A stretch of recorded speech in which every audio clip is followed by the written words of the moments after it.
encantado de volver a charlar con ustedes. Fue un juicio muy difícil.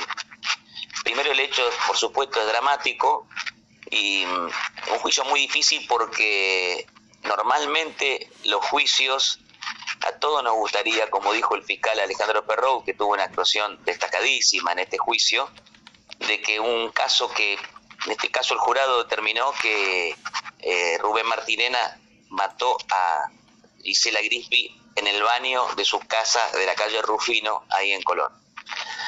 Pero no había testigos, no había cámara de seguridad, no había nadie filmando. Hubo que reconstruir lo que sucedió en esas 4 paredes. Y esto es lo que tienen que hacer los jurados de todas partes del mundo. A todos nos encantaría tener testigos directos, pruebas directas, pero hay veces en que lo único que hay son indicios, pruebas llamadas circunstanciales, que sin embargo, si uno las une como piezas de un rompecabezas, puede armar un cuadro.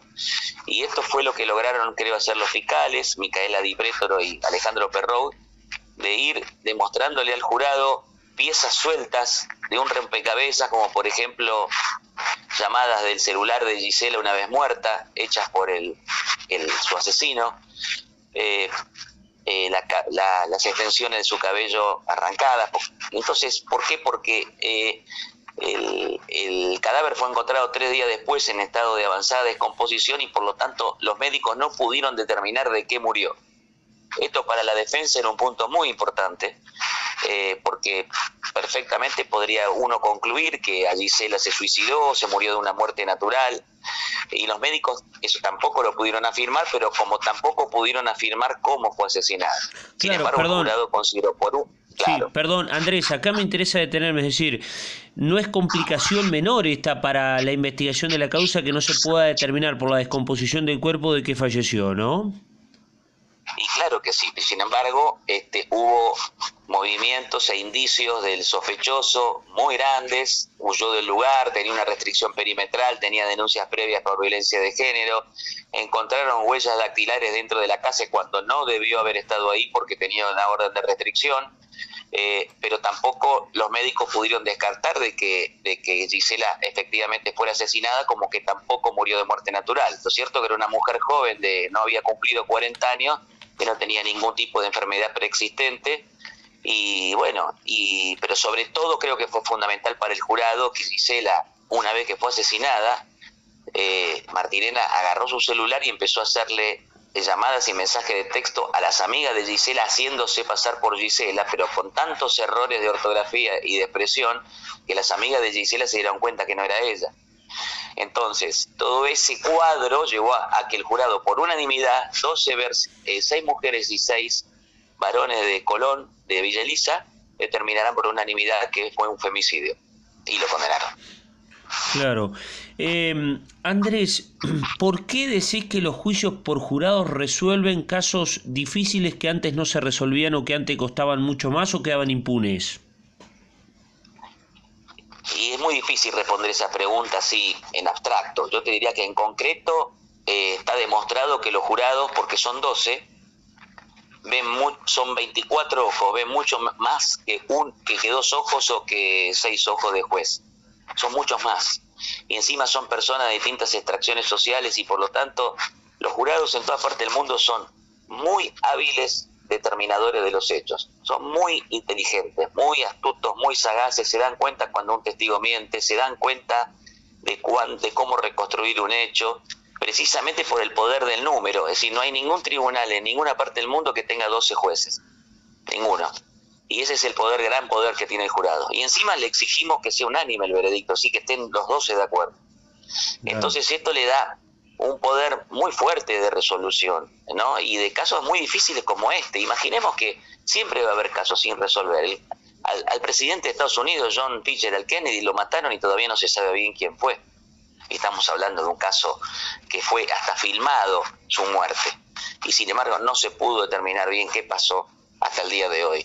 Entonces, a veces cada tanto el sistema judicial tiene casos como este, pero bueno, que es muy difíciles, y sin embargo yo creo que la habilidad probatoria y argumentativa de los fiscales fue muy fuerte, muy importante. Claro. Bueno, Andrés, como abogado, bajo tu ojo, tu opinión, esa habilidad probatoria de los fiscales, ¿dónde entendés que tuvo sus puntos más fuertes, más irrebatibles, más concretos? En que lograron hacer ver esto, es decir, hay una otra virtud que tiene el jurado. El jurado analiza los detalles, pero nunca pierde de vista el bosque. Puede ver el árbol en particular, pero no deja de ver el bosque en donde está ese árbol. Es decir, este era un asesinato espantoso, un homicidio, un crimen muy fuerte. El jurado nunca dejó de ver todo lo que pasó antes, durante y después. Entonces, ¿qué pasa? Los fiscales creo que se aprovecharon, su punto fuerte fue hacer lograr unir estas piezas sueltas, y tratar de ofrecerle al jurado una narrativa, una narración del hecho que llevara hacia ese lugar, hacia el lugar de que el acusado no debía estar ahí y estuvo ahí, a ver que había habido ejercicio de violencia al haberle arrancado las extensiones de cabello que tenía Gisela, y por lo tanto entonces el jurado concluyó, más allá de toda duda razonable, que en el baño, en la planta de ese baño, entró el imputado y la mató. Entonces, y que además se llevó empezó a emplear su celular, etcétera, etcétera, etcétera. Entonces yo creo que, pero después la habilidad argumentativa del fiscal fue la siguiente. El fiscal durante todo el juicio, durante todo el alegato, donde terminó de explicarle al jurado su caso, tenía un lápiz en la mano.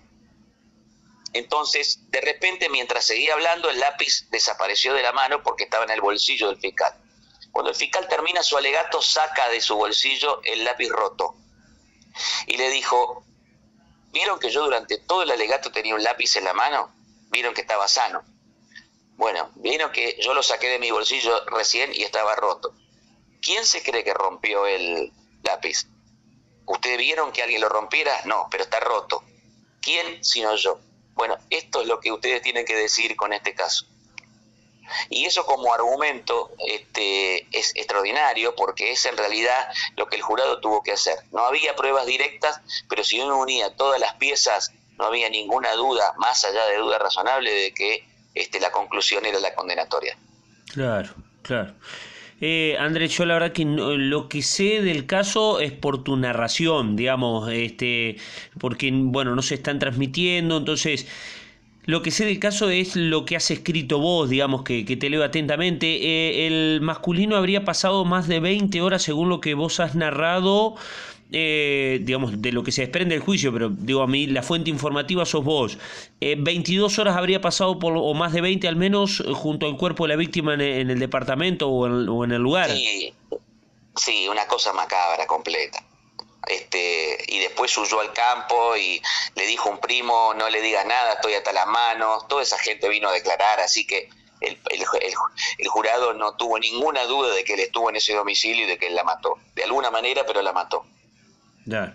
Andrés, para cerrar, cuando se empezó a hablar de esto de juicios por jurado, el común de la gente decía: uy, que nunca me vaya a tocar, que no salga mi bolilla, que todo aquello.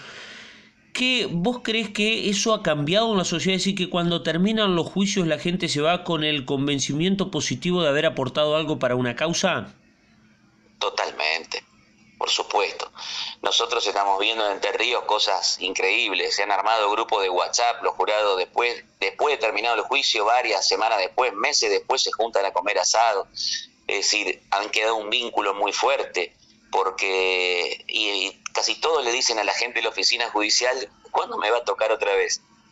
Mirá vos.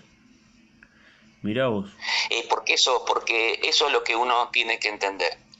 Cuando uno es jurado, al principio le da miedo, porque dice: ¿cómo voy a yo determinar algo? Bueno, en fin, cosas naturales, que es lógico, le puede pasar a cualquiera. Pero después, cuando el juicio termina, ven las pruebas, ven al fiscal, al abogado defensor, al juez, que fue Rubén Chay acá, que también hizo una labor importante instruyendo al jurado, explicándole la ley.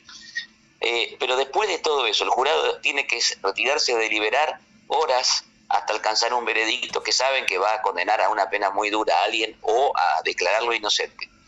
Después que todo eso termina, esa persona ya no es la misma persona. Esa persona sale transformada en un mejor ciudadano. Claro. Eso es lo que pasa. Y eso pasa en Argentina, en Estados Unidos, en Inglaterra, en todos los países que tienen jurado. Es decir, la experiencia de ser jurado transforma a la persona en una mejor persona, en una persona que empieza a ver cómo funciona el sistema judicial, qué difícil que es jugar a los demás, qué difícil que es tomar responsabilidades tan grandes, pero uno los hace, y eso era la vieja concepción que tenían los griegos y los romanos de la res pública, la cosa pública. Eso nos interesa a todos. Y la democracia se hace así, en donde cada ciudadano participa votando en las elecciones, pero también participando como jurado, como ordena la Constitución, decidiendo casos muy graves. Está muy bien. Impecable, Andrés, muy amable, ¿eh? Bueno, Cristian, muy amable y siempre a disposición de ustedes.